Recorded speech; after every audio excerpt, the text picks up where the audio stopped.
The high desert wind moved like a whisper through the canyons of the Green River country, the kind of wind that carried stories, half-truths, and the names of dead men.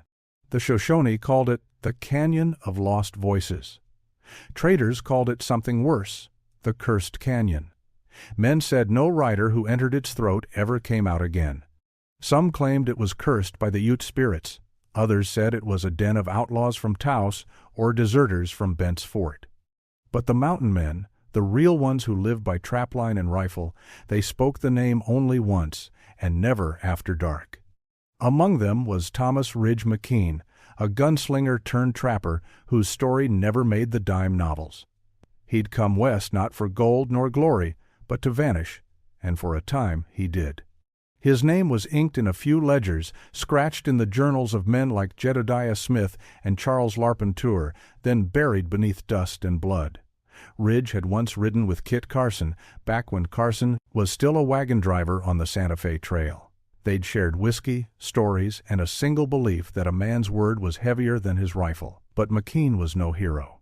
He was born of border towns and bad tempers, raised where law came only after vengeance. When word reached the rendezvous at Horse Creek that a route cut through the Cursed Canyon to the beaver-rich valleys beyond the Uintas, men spat and shook their heads. Even Jim Bridger said, "Ain't no fur worth followin' the devil's whisper." But Ridge McKeen wasn't made like other men. The journals tell little of that summer. Larpenteur mentions a solitary trapper, armed heavy, headed south by the Green, while Schultz, years later, recalled a half-legend spoken among the Blackfeet about a white hunter who rode into the Canyon of Ghosts. McKeen was chasing rumor, not of gold, but of a trade route. He'd seen maps sketched in the dirt by Crow Scouts, heard Carson's talk of a pass that could cut weeks off the route between the Snake River country and Santa Fe. If he could find it, he'd own it. Control meant profit, and profit meant power. On the second day's ride, the land turned hostile sheer walls of blood-colored rock, the kind Devoto once called cathedrals of desolation. The air was thin, the silence thicker. He followed the dry creek bed into a gorge where even his horse seemed to breathe quieter. Coyotes wouldn't follow. Ravens circled, then vanished. And then the shot, a crack that split the canyon in two. His horse screamed, stumbled, and fell. When McKeen woke, there was blood on the sand, his horse's, not his. A bullet had grazed the animal's flank. From the shadows above came laughter low, bitter, human, bandits, not spirits. 3 of them, Ute by dress but armed with army muskets, their leader a man with eyes cold as shale.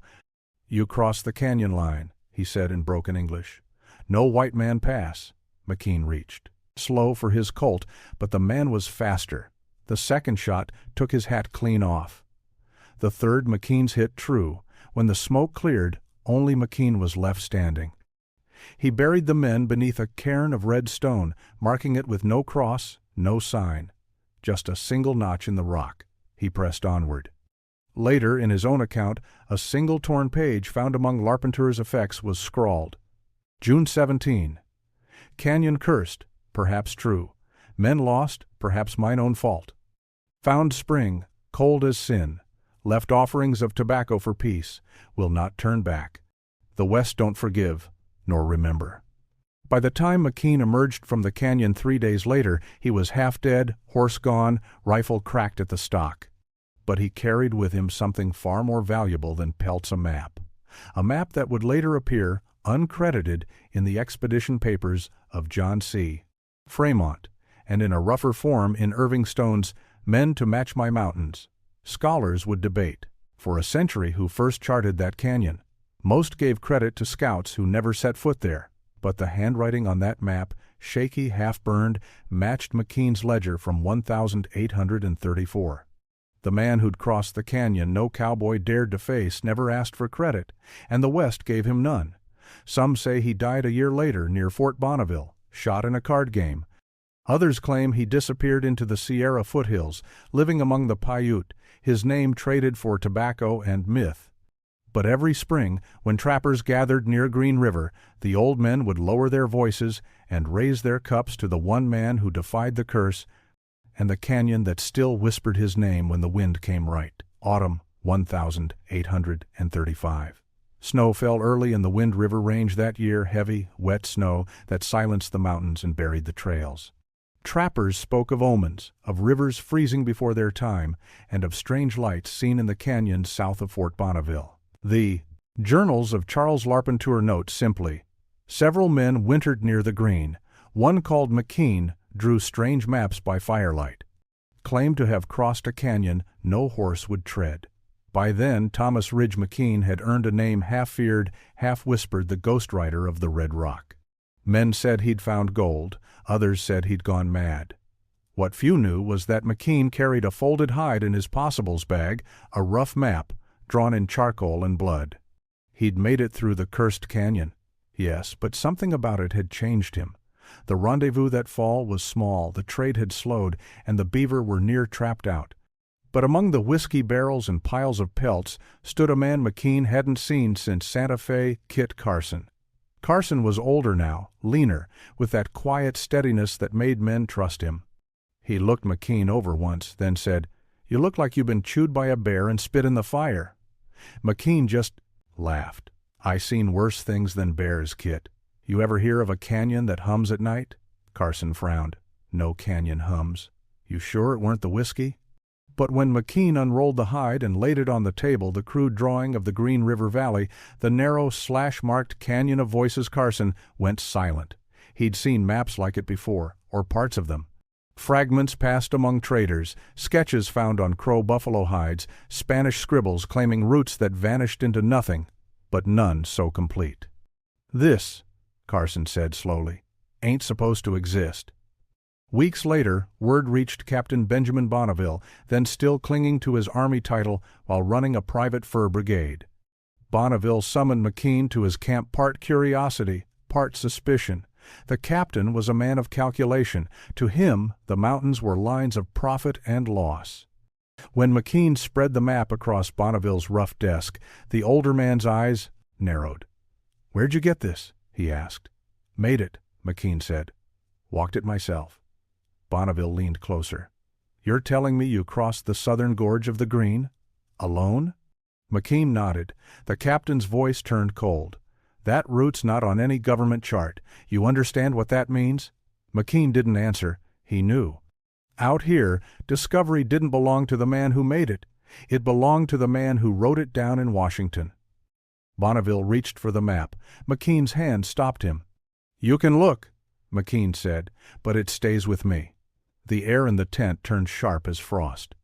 Bonneville studied the ragged trapper, saw the scar across his jaw, the pistol low on his belt. Then he smiled, polite, deadly. "Of course," he said, "a man's got rights to his own mark." But that night, McKeen woke to the sound of footsteps.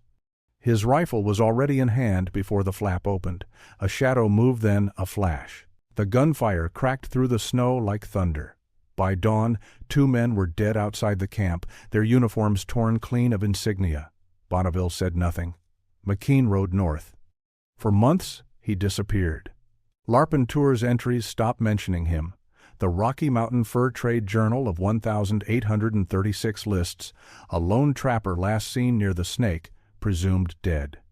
But in the archives of the American Mountain Men Association, there exists an unsigned letter inked in 1837, Independence, Missouri.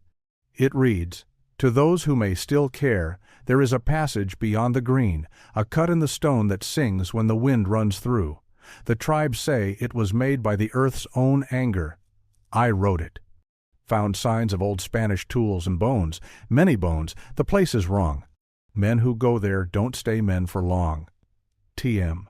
Years later, James Beckworth, the mountain man who lived among the Crow, told of meeting a half-wild trapper near Fort Hall, a man who spoke little and carried a burned scrap of hide marked with symbols. Beckworth thought it might be McKeen, though he wasn't sure. The man rode a paint horse and wore a necklace of wolf teeth. He'd look at the horizon like it owed him something, Beckworth said. The Crow called him the one who crossed the Singing Stone. Modern historians often dismiss the tale as frontier mythology, a mix of fur trade lore and tall tale exaggeration. But in Dale Morgan's Jedediah Smith and the Opening of the West, there's an appendix listing unverified routes south of the Green River. One notation reads simply, Ridge's Canyon said to connect snake drainage to the Uintas. Possibly apocryphal. Apocryphal, yet the coordinates line up with a narrow defile on modern maps. A place now called McKeen's Cut, though no official record links it to him. In 1842, a government surveyor rediscovered fragments of McKeen's original hide map stored in a trader's chest in Street Louis, mislabeled Carson K. Scholars noted that the drawing style and ink matched other frontier documents from 1834-35. One corner bore 3 words carved faintly into the leather: heard, seen, not spoke. If the map was real and growing, evidence says it was, then McKeen's crossing predated Fremont's expedition by nearly a decade. But his name, unlike Fremont's or Bonneville's, never appeared in textbooks. History, as it often does, erased the man and kept his trail.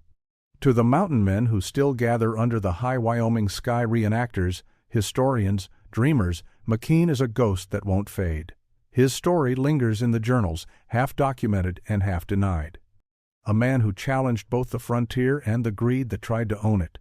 They say when the wind cuts through that canyon now, it still hums a low, mournful sound, like a rifle shot rolling over stone.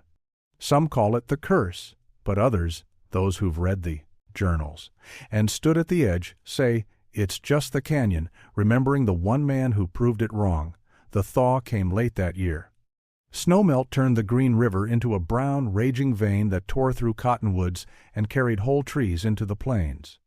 At Fort Bonneville, the few trappers still loyal to the captain counted losses in pelts and men alike. Yet somewhere beyond the swollen current, a whisper ran along the trade lines. The canyon's been found again, only this time it wasn't Ridge McKeen who rode through. 2 expeditions left the fort within days of each other. The first, under Lieutenant Nathaniel Pratt, a young surveyor out of West Point, carried U.S. Army orders to verify all feasible southern passes. Pratt's detachment included 5 dragoons and a civilian interpreter named Elijah Creel, once a trapper under Jim Bridger. The second party was smaller, quieter, and far less official. 3 free trappers led by none other than Kit Carson himself.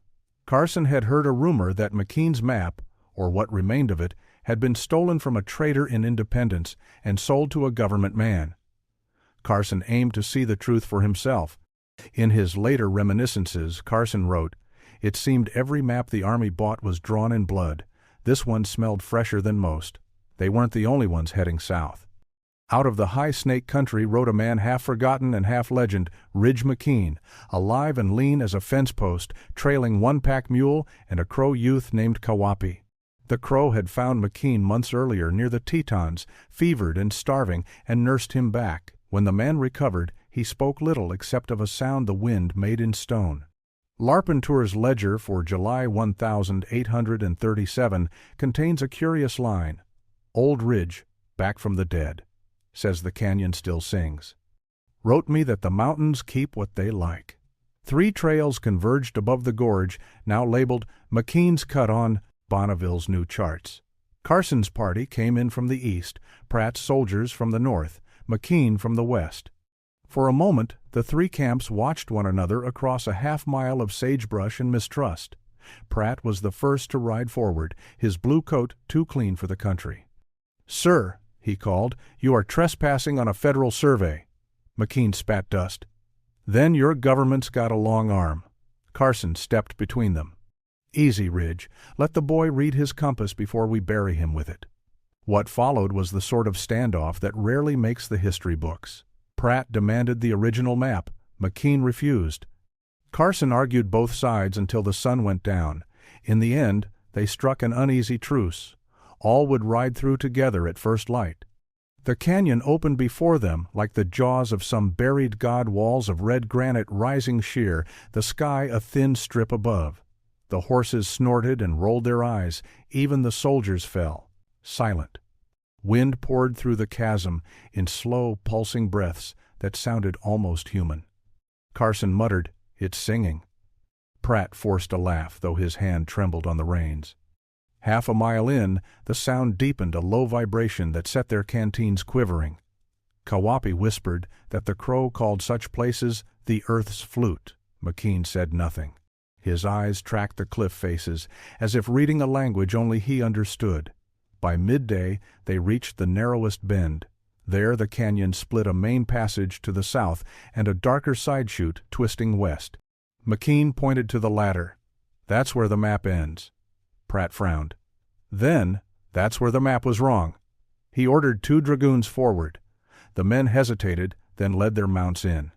Minutes passed. The wind stopped. Then came a scream, short, choked, gone. When Carson reached them, both soldiers were lying at the bottom of a collapsed ledge, buried in shale. No tracks, no cause. The canyon had swallowed them. Pratt insisted on pressing on. McKeen turned his horse. "The mountain's had its due," he said. "I won't feed it more." Carson followed him out. Pratt stayed. Only one of Pratt's men returned to Fort Bonneville, stumbling in weeks later with frostbite and a fever. His report, preserved today in the Rocky Mountain Fur Trade Journal, Volume IV, reads, "Loot. Pratt lost a rock slide in the lower gorge. The place emits a tone when wind enters from west. Local tribes avoid it. No further exploration advised." Bonneville filed the note, stamped it, unverified. Officially, the expedition was erased. Carson went back to Taos and never spoke publicly of the canyon again. McKeen vanished for the last time. Only Kawapi returned north, carrying McKeen's rifle and a new scar across his cheek. He told the Crow elders that the canyon sang louder when men lied near it. A century later, scholars digging through the Museum of the Mountain Man archives unearthed fragments of McKeen's later journal, charred pages bound in rawhide. The handwriting is shaky, the ink mixed with soot. The map belongs to no man. The canyon guards itself. Those who draw its lines are erased by them. "I heard the stone speak," said my name, clear as water. I think it remembers. Geologists studying the site, now known as McKeen Gorge, note that its unique shape amplifies wind through a series of hollow basalt chambers, creating a resonance between 32 and 38 hertz, barely within human hearing. The sound, they say, can induce unease, nausea, even visions. To the mountain men who first heard it, no science was needed. The canyon was alive. Modern historians debate whether McKeen truly existed or was a composite of frontier tales. Yet his name appears in enough scattered ledgers, Larpenteur, Schultz, even a brief mention in Give Your Heart to the Hawks, to suggest a real man once bore it. His map, now lost, may have guided later explorers through Utah's desolation long before Fremont claimed the discovery. Among reenactors of the American Mountain Men Association, it's said that on cold nights you can still hear a faint humming when the wind cuts through a powder horn or hollow log. They call it McKeen's Note, a reminder that some frontiers weren't meant to be measured, only respected. And if you stand at the canyon rim today, far from the highways and noise, the air still carries that same low trembling chord. It rolls through the red stone like a memory too stubborn to die. Some visitors swear they can make out words in it. Not many listen long enough to find out what they are. The summer of 1838 brought the last of the Great Mountain Rendezvous, a tradition that had outlived its own glory. The meadows near Wind River once roared with the laughter of free trappers, the crack of rifle fire, the bartering of pelts for powder and whiskey. But that year, the mountains were quieter. The trade was dying. The beaver had been trapped near to extinction, and so had the kind of men who followed them. Among those who came was a gray-bearded trapper named Ethan Larpenteur, a man who had once trapped along the Green with a fellow known as Tom McKeen, the gunslinger who had vanished into the cursed canyon. He sat by the fire that night, a buffalo robe over his shoulders, listening to the talk around him. Someone mentioned the canyon, and a hush fell over the camp. "Don't speak of it," said a man from Bent's Fort. "That place took McKeen, same as it took the Shoshone hunters before him. They say the rocks move at night, that the wind down there don't make a sound fit for the living." Larpenteur spat into the fire. "You're talking like them greenhorns that just left Missouri. Tom McKeen weren't no ghost fodder. I rode with that man. He had more grit in his fingernail than most of you have in your whole hide." "Then where is he?" another asked. "Ain't no one seen to him since that spring." Larpenteur stared into the flames. The whiskey warmed his throat, but the memory chilled him. "Some men ain't meant to come back," he muttered. That winter, a young scout named Henry Joslin was hired to carry dispatches for the American Fur Company. His route took him near the same canyon, the one the old-timers still whispered about. The ground was crusted with frost, the river glazed over in silence. Joslin was not a superstitious man, but he carried the story of McKeen in his head like a half-remembered hymn. He followed the canyon rim as the sun dropped behind the peaks, its last light washing the cliffs in blood-red glow. That's when he saw it, a lean-to made of juniper branches and elk hide, half collapsed by snow. Inside lay the remains of a man, little more than bones and weathered leather. Beside him, in the dirt, were two things: a rusted pistol with its barrel split and a journal bound in rawhide.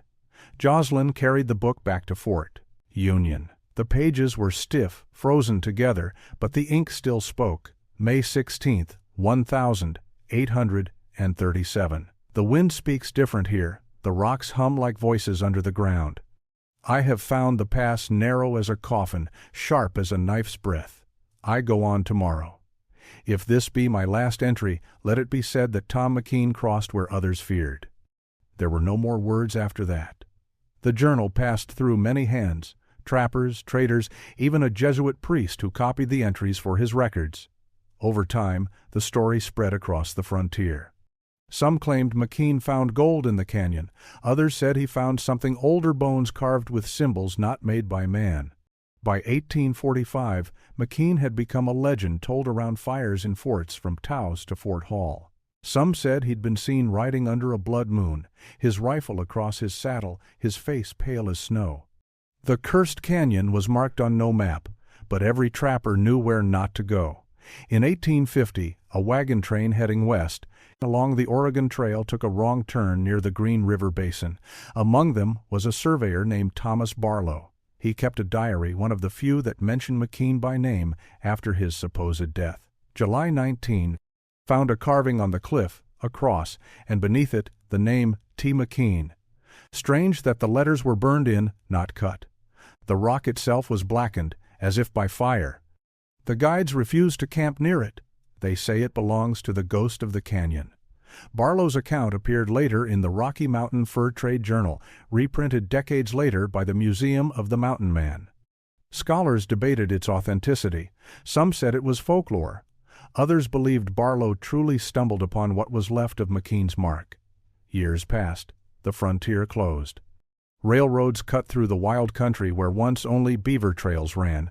The old rendezvous sites turned to pasture, and the last of the mountain men faded into history books. But the legend of McKeen, the gunslinger who vanished into the cursed canyon, refused to die. In 1912, a geologist named Raymond Weller led an expedition through the Wind River Range, cataloging mineral veins. His report, archived at the National Frontier Trails Museum, includes a single note that no one noticed for years. North Slope shows signs of human habitation rock shelter with ancient inscriptions.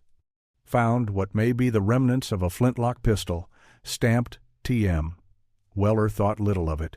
He died the following winter, his papers boxed and forgotten. But in 1978, a curator at the Museum of the Mountain Man rediscovered the entry. The coordinates Weller gave pointed to a gorge never formally mapped, a canyon so deep it swallowed the daylight for half the year. Locals still call it McKeen's Hollow. No one knows what truly happened there. Some say he froze to death, others that he crossed into Crow territory and lived out his days under another name, the American Mountain Men. Association still hosts a yearly camp in his memory, a quiet tribute to a man whose courage bordered on madness. If you stand at the rim of McKeen's Hollow today, you can still see the faint outline of a cross etched into the rock. The wind moves strangely there low, whispering, almost like a man's breath. Some swear, if you listen close, you can hear it speak. I crossed it, and it crossed me. And maybe that's all any mountain man ever did, measure himself against the wilderness and vanish into it, leaving only a story behind. The story of Tom McKeen should have ended with the 19th century, one more tale swallowed by dust and distance. But history has a way of resurfacing, like bones after a hard rain. It began in the summer of 1999 when Dr. Ellen Carter, an archaeologist from the University of Wyoming, received an envelope with no return address. Inside was a brittle map fragment and a note written in looping old-fashioned script. "You're looking for the man the West forgot. Find the cross burned in stone." Carter had been working with the Museum of the Mountain Man on a project cataloging lost fur trade routes. The note intrigued her, but the map was what caught her breath, hand-drawn topography that matched a portion of the Wind River Range no official survey had ever charted. The canyon on the map was marked only with a word: McKeen. At first she thought it was a hoax. Then she cross-referenced the sketch with the old 1912 Weller Expedition report, the same one archived in the National Frontier Trails Museum. The coordinates lined up. 2 months later, Carter and her graduate team packed into the backcountry, following the route of the old trappers. The terrain was brutal switchbacks of shale, pine forests twisted by wind, streams that roared even in August. The air thinned until every breath felt borrowed. By the third day, they found the gorge. It wasn't wide, but it was deep, a wound in the prawn. Earth, sheer cliffs on both sides. The light fell there differently, a dim copper haze that never quite reached the bottom. Carter's assistant, Miguel Alvarez, looked over the edge and muttered, "If hell had a mouth, this'd be it." They set camp near the rim and began surveying. Within hours they found signs of habitation, a ring of stones blackened by fire, fragments of musket flint, and half buried beneath the silt, the brass buttplate of an 1832 rifle. Stamped into the metal, just visible under the tarnish, were 2 letters, TM. For 3 days they worked the site, cataloging artifacts, taking samples, and documenting carvings on the canyon walls. One, about 6 feet above the ground, caught Carter's attention. It was a cross charred into the limestone, not carved. The rock itself was scorched, as if struck by lightning or fire. Beneath it, faint but legible, was a phrase written in blocky English script, "Cross or die." The team fell silent. Back at camp that night, Carter reread every historical account she could find about McKeen. The journals, the trappers' recollections, the references from Larpenteur and Barlow all matched the location. Each mention described the same thing: a man who entered the canyon and was never seen again. But what had burned that cross into the stone? On the 4th morning the team descended into the canyon itself. The path was narrow, choked with fallen boulders and thorn brush. Halfway down the temperature dropped 10 degrees, their breath fogged. At the base they found a small hollow, a natural shelter tucked into the cliff. Inside were the remains of a fire pit, animal bones, and, against the far wall, a rough-hewn cairn of stones. They dismantled it carefully. Beneath lay the partial skeleton of a man, his skull cracked but intact. A rusted pistol lay beside him, one barrel split from within, just as the Joslin Dispatch had described in 1838. It was McKeen. Carter sat in silence for a long time. The bones were old, nearly 2 centuries, but the preservation was uncanny. She imagined him lighting that final fire, writing his last words in the cold, waiting for dawn that never came. When they brought the remains back to Lander, the Smithsonian's forensic team confirmed the find. Male, late 30s, probable cause of death hypothermia. A healed bullet wound on the left shoulder, 2 broken ribs, a life of violence written into the bones. But it was the journal that changed everything. Inside the rock shelter, sealed in an elk-hide pouch, was a small leather notebook, miraculously preserved by dryness and cold. Its first page bore the same handwriting as the Joslin copy, confirming authenticity. May 14, 1837. I have crossed the ridge. The sky burns red. The wind speaks in tongues I do not know. There is no game, only bones. The canyon is cursed, or I am. Either way, I go on. The final entry was dated 3 days later. I heard them behind me. Or thought I did. Voices, maybe wind. The fire won't catch. If I die here, let it be said I crossed the canyon and found no devil but my own making. Those words would later appear engraved in bronze at the Museum of the Mountain Man in Pinedale, Wyoming. The discovery made national headlines. Smithsonian Magazine ran an article titled, "The Last Gunslinger: Rediscovering Tom McKeen." PBS aired a short documentary featuring Carter and her team. The story captured imaginations across the country, a legend proven, yet still haunted by questions. But Carter couldn't let it rest. A year later, she returned to the canyon alone. She claimed she wasn't looking for treasure, only truth. She camped near the rim, where the wind carried that low, strange hum first described in McKeen's own notes. On her final night, she made one last entry in her field journal. "The air changes after sundown. The canyon breathes." I understand now what he meant. He didn't come here to conquer, he came to vanish. When she returned to camp the next morning, the cross on the cliff looked darker than before, as if freshly burned. No one has been able to explain it. Today, McKeen's Hollow is part of a protected conservation area. Few people visit.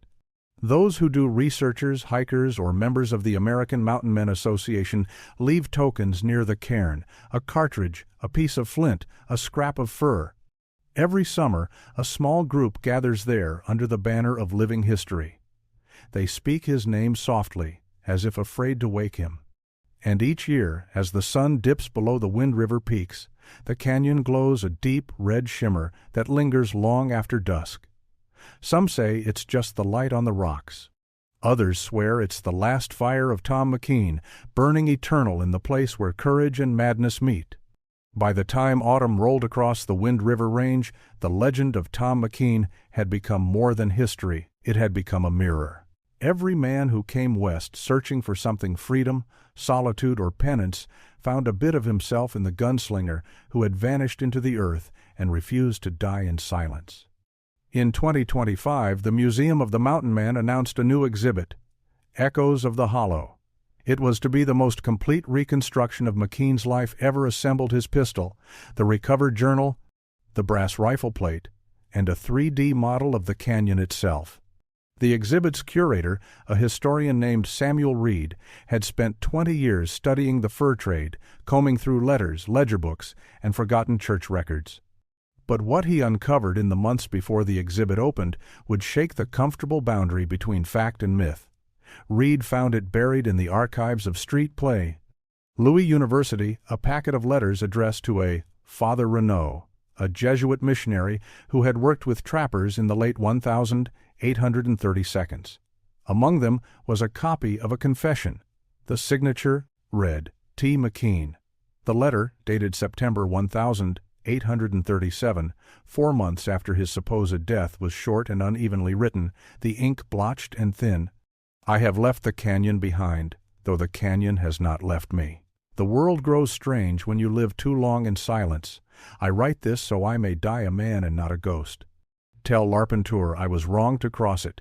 Tell the West she takes more than she gives." The handwriting matched the recovered journal almost perfectly. That discovery reignited an old question.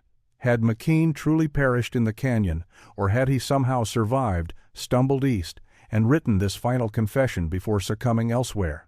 The academic world split in two. The Rocky Mountain Fur Trade Journal published a special issue titled McKeen, the Man or the Myth. Carter, now a senior researcher, argued that the letter was a forgery, too neat, too convenient. But Reed wasn't so sure. He returned to the canyon that fall, following the same trail Carter had blazed 2 decades before. He carried with him copies of McKeen's journal, the letter to Father Renaud, and a small field recorder. On the second night, Reed made camp near the cairn. The moon hung pale and hard above the cliffs, and the canyon wind whistled through the stone like a flute. He lit a fire, read the final entries of McKeen's journal aloud, and recorded them for his notes. The recorder picked up something strange, a second voice, faint and distant, repeating the words after him. He played it back twice. The echo was too sharp to be wind. The next morning he found a new carving in the rock near the fire pit. The letters were rough but fresh. Still here. Reed left the canyon the next day. When he returned to Pinedale, his hair had gone half gray. He submitted his findings but refused all interviews. His final report to the museum contained no mention of the echo or the carving. Instead, he concluded with a single paragraph that has since been quoted on countless documentaries and online histories. The story of Tom McKeen is not merely one of survival or tragedy, but of man's need to test the silence. Whether he died in that canyon or walked out of it, he proved what every mountain man knew: the West remembers those who listen to it long enough. The exhibit opened in June 2026. Visitors lined the halls, tracing the timeline from the fur trade's rise in 1820 to its fading twilight in 1840. Glass cases displayed flintlocks, beaver traps, powder horns, and handwritten letters from the men who carved the frontier with nothing but grit and gunpowder. At the center stood McKeen's journal, its pages dimly lit beneath protective glass. Next to it, an audio installation played a recreation of his words, read over the faint sound of wind and fire. It was immersive, reverent, and for some, unsettling. One night, a janitor working the closing shift swore he heard boots on gravel near the display. Another claimed the motion sensors in the canyon simulation triggered on their own. Security footage showed only the flicker of light, like a campfire burning in an empty room. The phenomenon drew attention. The Smithsonian Chronicle published a follow-up feature, The Haunting of McKeen's Hollow. Psychologists called it collective suggestion. Historians called it coincidence. But the American Mountain Men Association held a different view. Each August, during their annual rendezvous near Green River, they reenacted McKeen's final journey. Dressed in buckskins and broad-brimmed hats, they would gather by firelight and tell his story as it had been told for nearly 2 centuries, not as a ghost tale, but as a reminder. Their leader, a weathered man named Bill Treadwell, put it best. The thing about McKeen is he ain't the only one who ever crossed a cursed canyon. Every man does, in his own way. Maybe his just had cliffs instead of years. In 2028, the National Park Service officially designated McKeen's Hollow a protected historical site. A bronze plaque was placed at the trailhead, quoting his final line, "I crossed the canyon and found no devil but my own making." Hikers say that when the sun sets behind the western ridge, the canyon glows the color of dying fire. If you stay quiet long enough, the wind takes on a rhythm, a low, steady beat, like footsteps on gravel. No one's sure if it's the echo of McKeen's last march or just the sound of the mountain breathing. Years later, Ellen Carter retired and returned to teach part-time. In her final lecture at the University of Wyoming, she spoke to a packed auditorium of students, historians, and filmmakers. She said, "Tom McKeen's story isn't about a man lost to the wilderness. It's about the wilderness refusing to let him go. We think we uncover history, but sometimes it uncovers us." When she finished, the room stood in silence. Someone in the back clapped once, then twice, and soon the hall echoed like a thunderclap rolling across the plains. That night, Carter sat on her porch overlooking the Tetons. The wind was gentle, the stars sharp and clear. She poured a small cup of rye whiskey, raised it to the dark horizon, and whispered, "Here's to you, Tom." The breeze answered with a soft, drawn-out sigh, almost like the rustle of a campfire dying out for good. And somewhere out there, in the endless black between peaks, the ghost of a mountain man might have smiled. By late autumn, the canyon had taken on an eerie stillness. The winds that once screamed through its jagged teeth now whispered faintly, carrying with them the scent of pine sap and snow. Beckett lay in a rough shelter of pine boughs, the fire before him dwindling to embers. His left leg was wrapped in a torn blanket, the wound he'd taken when the mule stumbled and the musket went off still ached deep in the bone. It had been near 2 months since he first set foot in the canyon's heart, and though his body was failing, his will remained as iron as the mountains themselves. His journal, blackened from smoke and rain, lay beside him, pages filled with maps, notes on game trails, sketches of ridges, and musings about a people who had once called this place sacred. He was not alone. From the shadows one evening came the rhythmic crunch of footsteps, careful, deliberate. Beckett's hand went to his rifle. The figure that emerged was wrapped in a buffalo robe, a face painted in red and ash. A Shoshone elder, eyes gray and weary, stepped forward and spoke softly. Beckett couldn't understand his words, but the tone was calm, even respectful. The man gestured toward the canyon walls and spoke again, pointing, then crossing his hands over his chest in a motion Beckett would later interpret as warning. They sat by the fire in silence. The old man offered him a strip of dried meat and a small pouch of herbs. Beckett nodded, accepting both. Over the following days they spoke little, but understanding grew. The Shoshone elder, who Beckett came to call Two Ravens, showed him where the spring water flowed cleanest, where the elk gathered at dawn, and where the canyon's rocks hid pictographs telling stories older than the fur trade itself. Beckett learned that the canyon had a name long before white men ever gave it one, Tso-Kwan-Hu, the place of the spirits. Two Ravens told him, through signs and drawings, that his ancestors believed the canyon was where brave souls went to prove themselves to the Great Spirit. Those who failed never left. Beckett wrote this down, every word, every symbol. He realized then that this was not just another stretch of land to map, it was a living testament to lives that had come before his. He began to feel the canyon less as a place of curse and more as a test of endurance, faith, and legacy. Then came the storm. The sky blackened in the space of an hour. Winds ripped through the canyon like the breath of something ancient. Snow fell in sheets, covering every sign of trail or man. Beckett and Two Ravens huddled in their shelter, feeding the fire with everything they had. When the wood ran low, Beckett tore apart his rifle crate, burning even his spare stock to keep them alive. For 3 days, the storm raged. The mule died. The food ran out. Two Ravens spoke little, eyes closed most of the time, murmuring to the spirits in his language. Beckett felt his strength leaving him. Fever set in, and the line between waking and dream began to blur. He saw his father's cabin again, the smell of pine tar and leather. He saw the trading post at Fort Union, men laughing around barrels of whiskey. He saw rivers of gold sunlight spilling over the Tetons. And through it all, he heard Two Ravens' voice, faint, steady like a drumbeat against the storm. When Beckett awoke, the snow had stopped. The air was still, the canyon silent. Two Ravens was gone. Only a small pile of stacked stones remained outside the shelter, a Shoshone sign of departure, of blessing. Beckett took it as a gift. He rose on shaking legs, wrapped his journal in oilskin, and began the long climb out. Every breath burned, but he pressed on, leaning against his rifle like a walking stick. 3 days later, half-starved and nearly blind from the glare of snow, he reached the ridge he had crossed weeks before. And there, against all reason, he saw a figure waiting, a fur trapper from the brigade, young and wide-eyed. "Jesus, Beckett," the man said when he recognized him. "We thought you were dead." Beckett just smiled faintly and handed over the journal. "Tell Bridger, tell him it ain't cursed, just old, older than us." He was carried back to Fort Hall, half-conscious, frost-bitten, but alive. When spring came, he left for Street.